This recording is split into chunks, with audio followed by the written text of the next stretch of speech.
ଯଦି ପାଠ ପଢେଇବେ ତାହେଲେ ମାତୃଭାଷା ରେ ପଢେଇବାଟା ହଉଛି ସବୁଠାରୁ କଷ୍ଟକର ବ୍ୟାପାର ଯଦି ତାକୁ ଯଦି ସାହିତ୍ୟ କଥା ଆମେ ବିଚାର କରିବା। କିନ୍ତୁ ଆମ ମାନଙ୍କ ଧାରଣା ଯେ ପିଇଟି जे खेल शिक्षक जे संस्कृत शिक्षक जे हिंदी शिक्षक जे जेकोसी शिक्षक ताको जदि आमे देई देबा विद्यालय पढै परू नाहंती ओडिया पढै जे किछि पढै पारुनी କିନ୍ତୁ ता द्वारा कोन हुए गोटे पिलार गोटे छात्रर जोटा को आमे फाउंडेशन बोली कहू सेटा दुर्बल हो जाए कारण सी गुड़ाए भ्रांत विभ्रांतिकर तथ्य पिलांगु दियंती एवं भूल भाबरे पढ़ांती।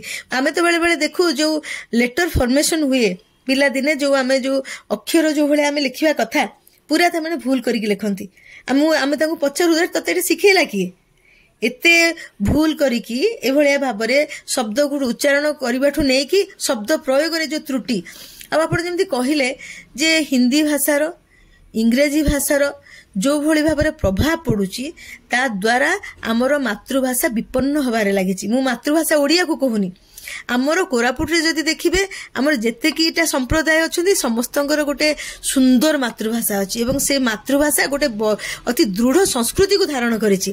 किंतु ए जो बाह्य आक्रमण फल रे सेमाने जो छात्र छात्री माने बुझी भी पारु नाहंती जे सेमाने गर्व करिवा कथा जे आमे गोटे प्राचीनतम संस्कृति रो उत्तरदायी एवं एते प्राचीन समय रो आज पर्यंत आम भाषा तार सौंदर्य हरेइनी तार आकर्षण हरेइनी ताकू आमे आगु आगु नबा कारण प्रथम कथा हैला जो छुआटी मातृभाषा रे चिंता करे तार व्यक्तित्वटी तार विकसित हुए सेही भलिया सुंदर भाबरे दृढ़ भाबरे कारण सी मूल सहित जोड़ी हेकी थाए छिन्न मूल हेकी न थाए। किंतु एबे आमे टेलीविजन प्रभाव हो किंबा विभिन्न गण जो वैद्युतिक गणमाध्यम हो किंबा हमर जो सोशल मीडिया हो तार प्रभाव फल रे जो भाषा को विकृत करिकी प्रयोग करा शब्द को विकृत करिकी प्रयोग करा होची या द्वारा धीरे धीरे धीरे धीरे हम मातृभाषा विकृत तो होची एवं तार गुरुत्व मध्य हरे बसुची एवं बापा माँ से अनेकांश दायी आमे भाबुछु जे इंग्राजी रे कथा पदे कहि दोची से बोधे बहुत विज्ञ से धारणा मोर भूल। आज ये जो दिवस जेतबेले कथा होचे मने पड़ी जाउची हमर पूज्य उमाकांत दास सारंगर कथा जेतबेले से उपेन्द्र भंजंकर कविता गुडी को से जेतबेले आवृत्ति करूथले सेतबेले से जो आवृत्ति रे तांकर जो भाव प्रकाश पाउथला एवं से जो उच्चारण करूथले से बारंबार कहउथले होये शांतागर आमर जो भाषाटा को उच्चारण करवाटा मध्य पिला शिखिलेनी हे बोली से बहुत कनसर्न रहउथले तेणु से जो भाषार उच्चारण मध्य बोधुए आमे धीरे धीरे धीरे धीरे जणे जति ओडिया भाषा साहित्य पढ़ी की ओडिया शिक्षकटी हब सीए पिला मानकु शुद्ध उच्चारण उपयुक्त उच्चारण आवृत्ति शिखई दे परिवो जेहेतु आम धारणा जे जीए सीए आसिक पढ़े देबो बड़ क्षोभर विषय जे आमे हमर भाषार गारिमा को आमे बुझी पारु नाहंती एवं ताको नष्ट करि दोचंदी। मु तो एबे निकट अतीत रे गोटे विद्यालय को जाइथिली पिला माने शुद्ध वाक्यटी लिखि पारु नाहंती मु हसिली आश्चर्य हेली दशम श्रेणी पढ़ुवा पिला माने शुद्ध वाक्य गोटे लिखि पारु नाहंती एवं जेतेबेले कहउचंती विकृत करिकी तादेर अनेक भूल इंग्लिश शब्द अनेक भूल हिंदी शब्द प्रयोग करिकी से माने कहउचंती एवं सेमानको बाट बतै देबा पई उमा सांग भलिया केही नाहंती उमा सांग हम पाखरे नाहंती किंतु जेतेबेले सीए ओडिया भाषा कथबार्ता करुथिले तांको आखिरु तांको व्यक्तित्वरु से जो गर्व और गौरव निज भाषा को नेकी ताको आमे अनुभव करिचु एवं आमे मु अनुरोध करी यही परिप्रेक्षी रे जे प्रत्येक छुआ को तार मातृभाषा शिखिबार अधिकार दिया जाऊ ताठू से क्षुण्ण करिक न निया जाऊ परवर्ती समय तो आजिकली समाज एमती हेलानी से जेकोसी भाषा चाहिए शिखि पारिबो किंतु तार प्राथमिक शिक्षाटी मातृभाषा रे हवा दरकार। आ गोटे कथा कहबी जे हमर अनेक आदिवासी भाषा अछि जार लिपि नाही तार जेते अधिक व्यवहार हबो से भाषा टी सेते दिन बंचिबो एवं भाषा बंचिले ता संस्कृति बंचिबो कारण सबु आदिवासी संप्रदायर संस्कृति प्राचीन एवं स्वतंत्र जेमिति अंडमान निकोबर रे गोटे जनजाति थिले तार शेष जो स्त्री लोकटी थिले बोआ से बोआ भाषार से ताकर केही उत्तराधिकारी तांको भाषा व्यवहार ही कलेनी भाषा से स्त्री लोक चली जिबा परे भाषा सरीगला भाषा सहित संस्कृति मरीगला एवं एबे आ खोजिले किछि मिलुनी। वर्तमान आमे सचेतन नागरिक जो माने सचेतन अभिभावक हमर कर्तव्य होची हमर जे कोन मातृभाषा रे एते सौंदर्य तार एते आवेग ଆମେ ତାକୁ ବଞ୍ଚେଇ ରଖିବା ଏବଂ ଆମ ପିଲାମାନଙ୍କୁ ଆମେ ଉତ୍ସାହିତ କରିବା, ସେମାନେ ସେଥିରେ ପଢିବେ, ସେଥିରେ ଲେଖିବେ। ଆଶା କରିବା ଯେ ଆମର ଯୋଉ ଓଡିଆ ଅଭିଧାନ ରହିଛି ସେ ଭିତରେ ଆମର ଯୋଉ ଆଞ୍ଚଳିକ ଭାବରେ ଯୋଉ ମାତୃଭାଷା ଗୁଡିକ ରହିଛି ବିଭିନ୍ନ ସମ୍ପ୍ରଦାୟର, ସେଗୁଡିକର ବିଭିନ୍ନ ଶବ୍ଦକୁ ଯଦି ଆମେ ଗ୍ରହଣ କରନ୍ତେ ତେବେ ଆମର ଭାଷାକୋଷଟା ଆଉ ଟିକେ ଶବ୍ଦକୁ ଗ୍ରହଣ କରିବା, ସମ୍ମାନ ଦେବା, ପ୍ରତ୍ୟେକ ଭାଷାକୁ ସମ୍ମାନ ଦେବା ଏବଂ ଏ ଯୋଉ ମଲ୍ଟିଲିଙ୍ଗୁଆଲ ଏ ଯୋଉ କଲଚର ଆମର ଅଛି ସେଇ କଲଚରଟାକୁ ଆମେ ସମସ୍ତଙ୍କ ଆଗରେ ଆଣିକି ଥୋଇବା। ସେଇଟା ଆମର ଗର୍ବର କଥା, ଆମର ଗାରିମାର କଥା, ଆମ ଦେଶର ମାନେ ସ୍ୱାତନ୍ତ୍ର୍ୟର କଥା, ଯୋଉଟା ଅନ୍ୟ ଆମେ ପାଇବାନି। ଭାରତ ଗୋଟେ ଏତେ ସୁନ୍ଦର ଦେଶ, ସେଥିରେ ବହୁ ଭାଷାରେ ଆମେ ବ୍ୟବହାର କରୁ, ବହୁଭାଷୀ ଆମେ ସମସ୍ତେ, ଏବଂ ପ୍ରତ୍ୟେକଙ୍କ ଭାଷାକୁ ସମ୍ମାନ ଦେବା। ଏମିତି ନ ହଉ ଇଂରାଜୀ ଆଉ ହିନ୍ଦୀ ଭାଷା ଆସିକି ଅନ୍ୟ ଭାଷାମାନଙ୍କୁ ମାରିଦେବେ। ହିନ୍ଦୀ ଭାଷାର ପ୍ରାବଲ୍ୟ ଯୋଗୁଁ ଆମେ ମୈଥିଳି, ଆମେ ଭୋଜପୁରୀ, ଏଇଭଳିଆ ଭାଷା ଗୁଡାକ ଧୀରେ ଧୀରେ ତାଙ୍କର ସତ୍ତା ହରେଇ ବସିଲେ। ଆମେ ଚାହୁଁନୁ ଯେ ଓଡିଆ ଭାଷା ସେମିତି ତାର ନିଜତ୍ୱ ଆଉ ସତ୍ତା ହରେଇ ବସୁ, କିମ୍ବା ଆମର ଯୋଉ ଆଦିବାସୀ ଭାଷା ଯାହାର ଲିପି ନାହିଁ, କେବଳ ଭାଷା ଅଛି, ସେମାନେ ଧୀରେ ଧୀରେ ଯେମିତି ହଜି ନ ଯାଆନ୍ତୁ, କାରଣ ଆମେ ତା ଦ୍ୱାରା ଆମର ଗୋଟେ ବିରାଟ କ୍ଷତି ହବ। କାରଣ ସେଇ ଯୋଉ ଆଞ୍ଚଳିକ ଭାଷା ମାତୃଭାଷାରେ ଯେତେବେଳେ ପିଲାଟିଏ କିମ୍ବା ଆମେ ବି ବିଭିନ୍ନ ଗପ ପଢୁ, ଗୋଟେ ଗପ ବହିଟା ପଢିଲା ବେଳକୁ ସେ ଗପରେ ଥିବା ବିଭିନ୍ନ ଯୋଉ ଚରିତ୍ର ଗୁଡିକ, ସେ ଚରିତ୍ର ଗୁଡିକ ଏତେ ଜୀବନ୍ତ ହୋଇ ଉଠନ୍ତି ଯେ ସତେ ଯେମିତି ଲାଗେ ସେ ଆମ ଘର ପାଖରେ ହିଁ କଥାଟା ହଉଛି, ମୋ ଅଞ୍ଚଳର କଥା। ପ୍ରତ୍ୟେକ ପିଲା ଭିତରେ ଯୋଉ ସୃଜନଶୀଳତାଟା ଅଛି, ସିଏ କେମିତି ତାକୁ ରିଲେଟ କରିବ, ମାତୃଭାଷାରେ ହିଁ ରିଲେଟ କରିବ। ଯେତେବେଳେ ବି ଆମ ମାର ଭାଷା, ସେଟା ଆମ ମାତୃଭାଷା, ଆମେ ଗପଟେ ପଢିବା, ଆମେ ଯେତେବେଳେ ଭାବିବା, ଆମେ ସ୍ୱପ୍ନ ବି ଦେଖିବା ଆମ ମାତୃଭାଷାରେ। ଆମେ ଇଂରାଜୀରେ କେବେ ସ୍ୱପ୍ନ ଦେଖନ୍ତିନି, ଆମେ ଆମ ମାତୃଭାଷାରେ ହିଁ ସ୍ୱପ୍ନ ଦେଖନ୍ତି। ଏବଂ ସେଇ ଯୋଉ ଆମ ଭିତରେ ସୃଜନଶୀଳତାଟା ବଢିବା ପାଇଁ, ଆମ ବ୍ୟକ୍ତିତ୍ୱର ବିକାଶ ହବା ପାଇଁ ମାତୃଭାଷା ଗୋଟେ ଗୁରୁତ୍ୱପୂର୍ଣ୍ଣ ଦିଗ।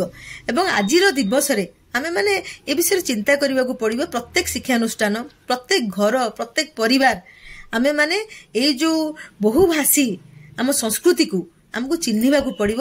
ଆମ ଓଡିଶା ଭିତରେ ଆପଣ ଦେଖନ୍ତୁ, ଆମେ ଯୋଉ ଅଞ୍ଚଳକୁ ଦେଖିଦେବା ତା ଭାଷା ସ୍ୱତନ୍ତ୍ର। ଆମ କୋରାପୁଟିଆ ଆଦିବାସୀ ଭାଷାର ମହକ ଦେଖନ୍ତୁ, ଗୋଟେ ଗୀତ ଏବେ ସମଗ୍ର ବିଶ୍ୱ ଦରବାରକୁ ଉଠଉଛି ପକଉଛି।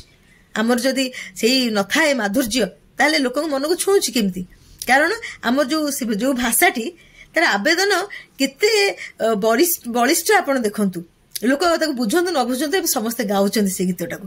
ଆମେ ସେଇଥିରୁ ଜାଣିବା ଯେ ସବୁ ଅଞ୍ଚଳର ଭାଷାର ଗୋଟିଏ ସୌନ୍ଦର୍ଯ୍ୟ ଆଉ ନାନ୍ଦନିକତା ଅଛି। ଆମେ ଆଜିର ଦିବସରେ ତାକୁ ଅନୁଭବ କରିବା ଏବଂ ଆମ ପିଲାମାନଙ୍କୁ ଆମେ ପ୍ରେରିତ କରିବା, ପ୍ରତ୍ୟେକ ନିଜ ମାତୃଭାଷାରେ କଥାବାର୍ତ୍ତା କରିବେ ଆଉ ସମ୍ମାନ ଦେବେ। ତେବେ ଏଇ ନେଇ କିଛି ବର୍ଷ ପୂର୍ବେ ଗୋଟେ ତର୍କ ବି ହେଇଥିଲା ଯେ ଯଦି ଗୋଟେ ପୁରୁଷ ଥିବ ବଙ୍ଗାଳୀ ଏବଂ ଯଦି ମା ଥିବ ଓଡ଼ିଆ, ତେବେ ତାର ମାତୃଭାଷା କ'ଣ ହବ ବୋଲି ଜଣେ ବିଜ୍ଞ ପୁରୁଷ ତାର ଉତ୍ତରଟି ବି ଦେଇଥିଲେ ଯେ ପିଲାଟି ଯୋଉ ଭାଷାରେ ପ୍ରଥମେ ଚିନ୍ତା କରିବାକୁ ଆରମ୍ଭ କରେ, ଯୋଉ ଭାଷାରେ ପ୍ରକାଶ କରିବାକୁ ଇଚ୍ଛା କରେ, ସେଇଟା ହଉଛି ତାର ମାତୃଭାଷା। ତେଣୁ ତାକୁ ନେଇ ଦ୍ୱନ୍ଦ୍ୱ ରହିବା କଥା ନୁହେଁ। ଆମର ଜଣେ ଭାଷା ତତ୍ତ୍ୱବିତ୍ ଥିଲେ ବିଜୟ ମହାପାତ୍ର, ବହୁତ ବଡ ଭାଷା ତତ୍ତ୍ୱବିତ୍। ଆମେ ଥରେ ତାଙ୍କ ଘରକୁ ଯାଇଥିଲୁ, ସେ ରହୁଥିଲେ କଲିକତାରେ, ଓଡ଼ିଆ ଭାଷା ତତ୍ତ୍ୱବିତ୍, ବାହା ହେଇଥିଲେ ତାମିଲ। ତାଙ୍କର 2ଟି ଛୁଆ, ସେମାନେ 5-6ଟି ଭାଷା ଶିଖିଥିଲେ। ଯେହେତୁ ମାଙ୍କ ଭାଷା ଥିଲା ତାମିଲ ଶିଖିଥିଲେ, ବାପାଙ୍କ ଭାଷା ଥିଲା ଯେହେତୁ ଓଡ଼ିଆ, ଶୁଦ୍ଧ ଓଡ଼ିଆ, ସ୍ପଷ୍ଟ ଓଡ଼ିଆ ସେମାନେ କହୁଥିଲେ। ଯେହେତୁ ସେମାନେ କଲିକତାରେ ରହୁଥିଲେ, ବଙ୍ଗାଳୀ ଶିଖିଥିଲେ ଏବଂ ସ୍କୁଲରେ ସେମାନେ ହିନ୍ଦୀ ଶିଖିଥିଲେ, ଫ୍ରେଞ୍ଚ ଶିଖିଥିଲେ ଆଉ ଇଂଲିଶ ବି ଶିଖିଥିଲେ। କିଛି ଅସୁବିଧା ହଉନଥିଲା, ଆହୁରି ବେଶୀ ସୁନ୍ଦର ଭାବରେ ତାଙ୍କ ବ୍ୟକ୍ତିତ୍ୱର ବିକାଶ ହେଇଥିଲା। ତେଣୁ ପ୍ରଥମେ ଯୋଉ ଭାଷାରେ ସେ ନିଜକୁ ପରିପ୍ରକାଶ କରିବା ପାଇଁ ଇଚ୍ଛା କରୁଛି, ଯୋଉ ସମୟରେ ସେ ମାତୃଭାଷା ମାନେ କୁହାଗଲା ଯେ mother tongue is the language that is the mother of all the other languages. ଯୋଉ ଯାହାକୁ ମା ବୋଲି ଯେ ଭାବିଛି ସେଇ ଭାଷାଟାକୁ ବ୍ୟବହାର କରିପାରିବ। ଅତି ସୁନ୍ଦର ଭାବରେ ଆପଣଙ୍କ ସହିତ ଆମେ ଆଜି ଆଲୋଚନା କରିଛେ। ନିଶ୍ଚିତ ଭାବରେ ସମସ୍ତେ ଏଥିରେ ଅନୁପ୍ରାଣିତ ହୋଇଥିବେ ଏବଂ ଭାଷାକୁ ନେଇ ମନରେ ଯୋଉ ବିଭିନ୍ନ ପ୍ରକାର ପ୍ରଶ୍ନ ଆସିଥାଏ, ସେ ପ୍ରଶ୍ନ ଗୁଡ଼ିକର ବି ସମାଧାନ ହେଇଥିବ। ଏଇ ଆଶାର ସହିତ ଆପଣଙ୍କ ପାଖରେ ଆମେ ପୁଣି ଥରେ କୃତଜ୍ଞତା ଜଣାଉଛୁ ଏବଂ କୃତଜ୍ଞତାର ସହିତ ରେଡ଼ିଓ କୋରାପୁଟର ସମସ୍ତ ଶ୍ରୋତାଙ୍କ ପାଖରେ ମଧ୍ୟ କୃତଜ୍ଞ ଯେ ସେମାନେ ଏତେ ସୁନ୍ଦର ଭାବରେ ଶୁଣିଛନ୍ତି ଆମକୁ ଏବଂ ନିଶ୍ଚିତ ଭାବରେ ତାକୁ ନେଇ ଆଗକୁ ଚିନ୍ତା କରିବାକୁ ବାଧ୍ୟ କରିଛନ୍ତି, ନିଜକୁ ପ୍ରସ୍ତୁତ କରୁଛନ୍ତି। ପୁଣି ଥରେ ଆଉ ଏକ ଏପିସୋଡରେ ଦେଖାହେବ। ସେତିକି ପର୍ଯ୍ୟନ୍ତ ମୁଁ ସିଏଚ୍ ଶାନ୍ତାକାର ବିଦାୟ ନେଉଛି ଆପଣମାନଙ୍କ ଠାରୁ। ରେଡ଼ିଓ କୋରାପୁଟ ପାଇଁ ଶୁଣୁଥାନ୍ତୁ ରେଡ଼ିଓ କୋରାପୁଟ। ନମସ୍କାର। ଯଦି ପାଠ ପଢେଇବେ ତାହେଲେ ମାତୃଭାଷାରେ ପଢେଇବାଟା ହଉଛି ସବୁଠାରୁ କଷ୍ଟକର ବ୍ୟାପାର, ଯଦି ସାହିତ୍ୟ କଥା ଆମେ ବିଚାର କରିବା। କିନ୍ତୁ ଆମ ମାନଙ୍କ ଧାରଣା ଯେ ଯିଏ ପିଇଟି जे खेल शिक्षक, जे संस्कृत शिक्षक, जे हिंदी शिक्षक, जे जेकोसी शिक्षक ताको जदि आमे देई देबा विद्यालय पढ़ाई पारु नाहंती ओडिया पढ़ाई जे किछि पढ़ाई पारुनी, किंतु ता द्वारा कोन हुए गोटे पिलार गोटे छात्रर जोटा को आमे फाउंडेशन बोली कहू से दुर्बल हो जाए, कारण सी गुड़ाए भ्रांत विभ्रांतिकर तथ्य पिलांगु दियंती एवं भूल भाबरे पढ़ांती। आमे तो बेले बेले देखू जो लेटर फॉर्मेशन हुए पिला दिने जो आमे जो अक्षर जो भले आमे लिखिबा कथा पूरा त माने भूल करिक लिखंती। आमे तांगु पछरु तते सिखेला किए एते भूल करिकी एभलिया भाबरे शब्द गुड उच्चारण करिबाठु नै कि शब्द प्रयोग रे जो त्रुटि अब आपण जेमति कहिले जे हिंदी भाषार इंग्रेजी भाषार जो भली भाबरे प्रभाव पड़ुची ता द्वारा आमर मातृभाषा विपन्न हबारे लागिची। मु मातृभाषा ओडिया को कहूनी, आमर कोरापुट रे जदि देखिबे आमर जेते कीटा संप्रदाय अछंती समस्तंकर गोटे सुंदर मातृभाषा अछि एवं से मातृभाषा गोटे अति दृढ़ संस्कृति को धारण करिछि। किंतु एई जो बाह्य आक्रमण फल रे से माने जो छात्र छात्री माने बुझी भी पारु नाहंती जे से माने गर्व करिवा कथा जे आमे गोटे प्राचीनतम संस्कृति रो उत्तरदायित्व एवं एते प्राचीन समय रो आज पर्यंत आम भाषा तार सौंदर्य हरेइनी, तार आकर्षण हरेइनी, ताकू आमे आगु आगु नबा। कारण प्रथम कथा हैला जो छुआटी मातृभाषा रे चिंता करे तार व्यक्तित्वटी तार विकसित हुए सेही भलिया सुंदर भाबरे दृढ़ भाबरे, कारण सी मूल सहित जोड़ी हेकी थाए, छिन्न मूल हेकी न थाए। किंतु एबे आमे टेलीविजन प्रभाव हो किंबा विभिन्न गण जो वैद्युतिक गणमाध्यम हो किंबा हमर जो सोशल मीडिया हो तार प्रभाव फल रे जो भाषा को विकृत करिकी प्रयोग करा होची, शब्द को विकृत करिकी प्रयोग करा होची, या द्वारा धीरे धीरे धीरे धीरे हम मातृभाषा विकृत तो होची एवं तार गुरुत्व मध्य हरई बसुची एवं बापा माँ से अनेकांश दायी। आमे भाबुछु जे इंग्राजी रे कथा पदे कहि दउची से बोधे बहुत विज्ञ, से धारणा मोर भूल। आज ये जो दिवस जेतबेले कथा होचे मन पड़ जाउची हमर पूज्य उमाकांत दास सारंगर कथा, जेतबेले से उपेन्द्र भंजंकर कविता गुडी को से जेतबेले आवृत्ति करूथले सेतबेले से जो आवृत्ति रे तांकर जो भाव प्रकाश पाउथला एवं से जो उच्चारण करूथले से बारंबार कहउथले हये शांतागार आमर जो भाषाटा को उच्चारण करवाटा मध्य पिला शिखिलेनी हे बोली से बहुत कंसर्न रहउथले। तेणु से जो भाषार उच्चारण मध्य बोधुए आमे धीरे धीरे धीरे धीरे ताकू जणे जति ओडिया भाषा साहित्य पढ़िकी ओडिया शिक्षकटीए हब सीए पिलामानकु शुद्ध उच्चारण उपयुक्त उच्चारण आवृत्ति शिखई दे पारिबो। जेहेतु आम धारणा जे जीए सीए आसिक पढ़ई देबो बड़ क्षोभर विषय जे आमे हमर भाषार गारिमा को आमे बुझी पारु नाहंती एवं नष्ट कर दउचंदी। मु तो एबे निकट अतीत रे गोटे विद्यालय को जाइथिली, पिला माने शुद्ध वाक्यटी लिखि पारु नाहंती, मु हसिली आश्चर्य हेली। दशम श्रेणी पढ़ुवा पिला माने शुद्ध वाक्य गोटे लिखि पारु नाहंती एवं जेतेबेले कहउचंती विकृत करिकी ता देहरे अनेक भूल इंग्लिश शब्द अनेक भूल हिंदी शब्द प्रयोग करिकी से माने कहउचंती एवं से मानको बाट बतई देबा पई उमा सारंग भलिया केही नाहंती। उमा सार आम पाखरे नाहंती, किंतु जेतेबेले सीए ओडिया भाषा कथबार्ता करुथिले तांको आखिरु तांको व्यक्तित्वरु से जो गर्व और गौरव निज भाषा को नेकी ताको आमे अनुभव करिचु एवं आमे मु अनुरोध करी एही परिप्रेक्षी रे जे प्रत्येक छुआ को तार मातृभाषा शिखिबार अधिकारटी दिया जाऊ, तार से क्षुण्ण करिक न निया जाऊ। परवर्ती समय तो आजिकली समाज एमती हेलानी से जेकोसी भाषा चाहिए शिखि पारिबो, किंतु तार प्राथमिक शिक्षाटी मातृभाषा रे हवा दरकार। आ गोटे कथा कहबी जे हमर अनेक आदिवासी भाषा अछि जार लिपि ना।